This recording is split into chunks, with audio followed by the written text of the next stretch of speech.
Földrengés, egy 4-es erejű földrengés. Nem volt benne. Kapolcs, kerék, anyakulcs, buxtehude, vízilabda bajnok és időzavar. Kezdjem, vagy? Kezdjem. Jó.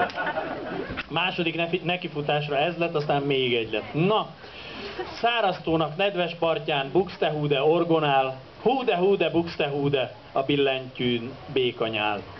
Száraztónak nedves partján kerék, anyakulcs ragyog, cserélem a likas gumit, már tiszta ideg vagyok.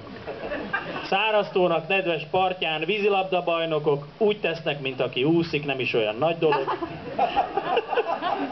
Száraztónak nedves partján a kapolcsi nép kacag, időzavarban a költők villámversük tök vacak.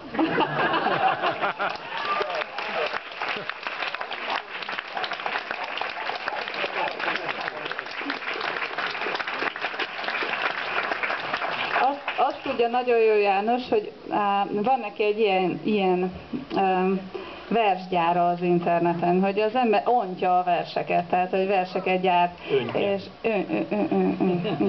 És ezt én mindig irigyeltem, és hogy akkor is dallamra ír, hogyha nem kötelező, tehát hogy van egy másik feladat, ahol dallamra kell írni, és ihaj-csuhaj, akkor is dallamra írsz, hogyha nem kötelező. No, olvassál. Nem olvasok. Nem olvasol? Ez nagyon rossz. Szégyenlősös vagy? Nem, de erre nem lehet mit csinálni, tehát tényleg. Biszti? Nem. Nem tudom. Na, hiszti, no hiszti. Ja.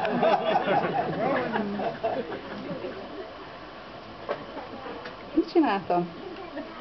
Időzavar, húde buxte, kellett neked buxte húde. Vízibajnok. Vízilabda bajnok kéne, inkább hátad közepére.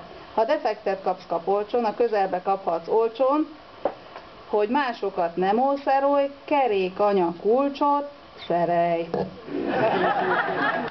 Nem szeretnék. Az igen.